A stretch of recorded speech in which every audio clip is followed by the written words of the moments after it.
Nigeria Labour Congress is a subject of law. Nigeria Labour Congress under the leadership of Joe Ajaero is not above the law.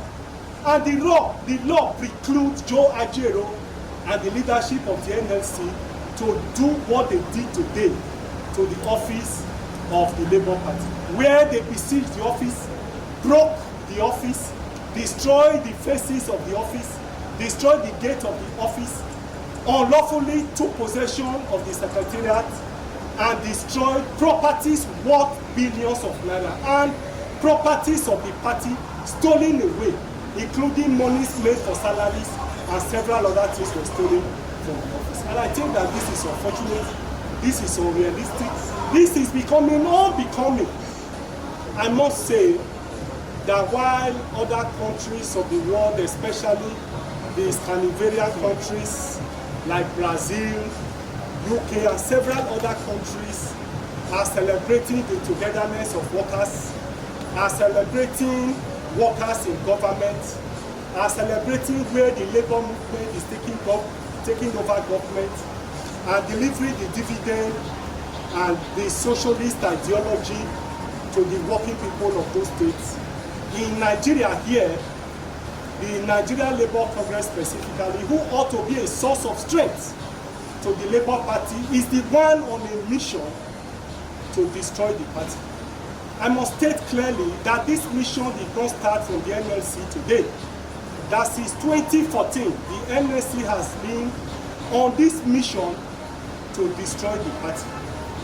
I must say clearly that whenever the party is on the path of making progress and success, the Nigeria Labour Congress will always come up to draw the party back. The NLC have been involved in several litigations against the party unwarranted. The NLC have been involved in several backstabbing of the party, drawing back the party in all ramifications since 2014. I say here clearly, all of you, including journalists here, are aware of the role we played in the 2023 general election. How we took this party from nothing to something. Even if that is the success we have recorded. The current action of the Nigeria Labour Congress, does it call for that? The answer is clearly no, Again, a labor movement that should be interested and happy that the Labour Party is coming of age. Today we have a governor. Today we have 7 senators. Today we have over 35 House of Rep members. Today we have members all over in the houses of assembly. And I know that there are workers' issues that requires legislative intervention. Should we not galvanize what we have and use it to get to where we want to be?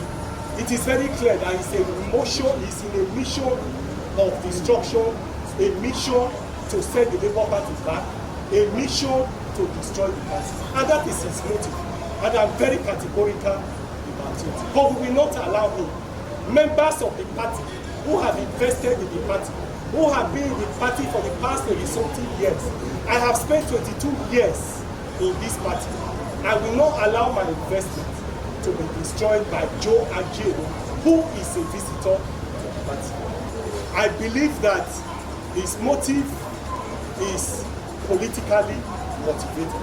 But like I said, he is in the best position to say what his motives are. But from my own perception, for him to be this rascally, for him to throw away the laws of the land under the carpet and take to illegality shows a high level of desperation, a high level of greed, a high level of inordinate ambition. And I think that it is ambition that is taking too far. Thanks for checking out SYMFONI on YouTube. Please be sure to subscribe and like our videos for updates.